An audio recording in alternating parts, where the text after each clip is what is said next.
Hi, this is the OPPO A38 and I'll show you the fingerprint scanner that's on this device.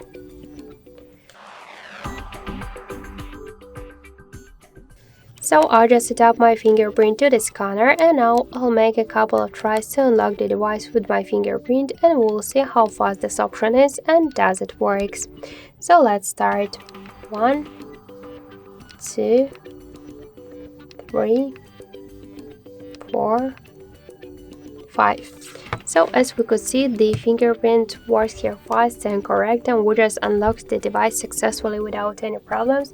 So you could try this unlock method, but don't forget that the fingerprint is less secure than the passcode or pin code unlock methods. So thank you for watching, and if you like this video, leave thumbs up and subscribe.